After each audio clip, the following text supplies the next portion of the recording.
15 वर्षीय युव खेलाड़ी भांगिले सचिन तेंदुलकर रेकर्ड मारिले 419 रन। युव opener Ayush Shinde Harris Shield tournament रे 419 रन अपराजित इनिंग्स खेली। शेष 52 बॉल रे 43 चौका और 24 छक्का मारी। जेनेराल एजुकेशन एकाडेमी पाई खेली से पारल तिलक विद्या मंडरंक विपक्ष में यह ऐतिहासिक इनिंग्स खेली। या सह आयुष भेटनार क्रिकेटर सचिन तेंदुलकर पुराना रेकर्ड मध्य भांगी।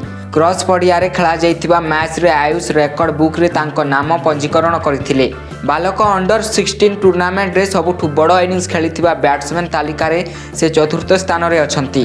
2019 मसीहा रे सरफराज खान 12 वर्ष बयस रे 439 रन स्कोर करथिले। आयुषंक माराथन इनिंग्स आधार रे तांको दल 464 रन रे विजय पंजीकरण करिवारे सफल होईछि। आयुष शिंदे एकासांगरे सचिन तेंदुलकर एवं विनोद कांबले को छाड़ी। सचिन सरदा विद्या मांडीरंक पाई खेलुथिबा बेले 326 रन अपराजित इनिंग्स खेलिथिबा बेले विनोद कांबले अपराजित 349 रन स्कोर करथिले। उभय 664 रन रेकर्ड सहभागिता करी दल को एक बड़ विजय देइथिले।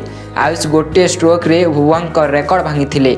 आयुषंक एही इनिंग्स जोगु तांको दल 5 विकेट पाई 648 रन संग्रह करथिला। 2013 रे यह टूर्नामेंट रे टीम इंडिया रो ओपनर पृथ्वी शॉ एक चमत्कार इनिंग्स खेली। 546 रन स्कोर करी अनेक हेडलाइन करथिले।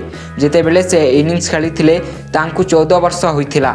यही टूर्नामेंट जरिया रे सचिन कांबिल सरफराज एवं पृथ्वी शॉ खेलाड़ी माने टीम इंडिया रे पहुंचीबार सफल होइथिले।